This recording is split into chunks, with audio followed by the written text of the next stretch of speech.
തിരുവനന്തപുരം നെടുമങ്ങാട് ജില്ലാ ആശുപത്രിയിൽ കോൺക്രീറ്റ് പാളി അടർന്നു വീണു അപകടം. ഒ.പി. ഡോക്ടറെ കാണാനെത്തിയ രോഗിയുടെ ബന്ധുവിന് അപകടത്തിൽ പരിക്കേറ്റു. നൌഷാദിനാണ് പരിക്കേറ്റത്. വിവരങ്ങളുമായി PR പ്രവീണ ഉണ്ട്. പ്രവീണ, ഈ അപകടം എപ്പോഴായിരുന്നു? എത്ര അനുഭവങ്ങൾ കൊണ്ടും പഠിക്കുന്നില്ല എന്നതാണ് ഇതിൽ നിന്നും മനസ്സിലാക്കാൻ കഴിയുന്നത്. ഇത് എപ്പോഴായിരുന്നു ആ അപകടം? അവരുടെ പരിക്ക് ഗുരുതരമാണോ? എന്താണ് വിശദാംശങ്ങൾ? ഇന്ന് രാവിലെ ഒപിയിലെത്തിയ രോഗിയുടെ ബന്ധുവിനാണ് പരിക്കേറ്റത്. ഇവരുടെ കൈയിലേക്കും മുതുകിലേക്കും കോൺക്രീറ്റ് പാളി അടർന്നു വീഴുകയായിരുന്നു.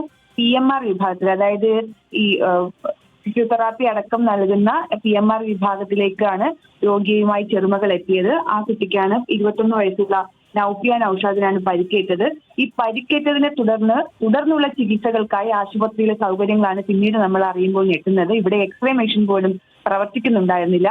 ആശുപത്രിയിൽ നിന്ന് തന്നെ പൈസ കൊടുത്ത് പുറത്തുനിന്ന് എക്സ്റേ എടുത്ത് പുറത്തുനിന്ന് മരുന്ന് വാങ്ങിയാണ് ഈ കുട്ടിയെ യാത്ര അയച്ചത് എന്നുള്ളതാണ് ഏറ്റവും രസകരമായ കാര്യവും. എന്തായാലും ഭാഗ്യത്തിനു വേണ്ടി മാത്രം ഈ കുട്ടിയുടെ കൈക്ക് ഒടിവൊന്നും ഉണ്ടായില്ല. കുറച്ച് മുറിവും ചതവും മാത്രമാണ് ഇപ്പോൾ ഉണ്ടായിരിക്കുന്നത്. നേരത്തെ തന്നെ സർക്കാർ ആശുപത്രികളുടെ സുരക്ഷാ ഓഡിറ്റിംഗ് നടത്തണമെന്ന് നിർബന്ധമായി പറഞ്ഞിരുന്നു.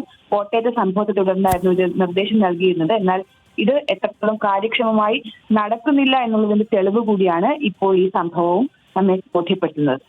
PR പ്രവീണയാണ് വിവരങ്ങൾ നൽകിയത്.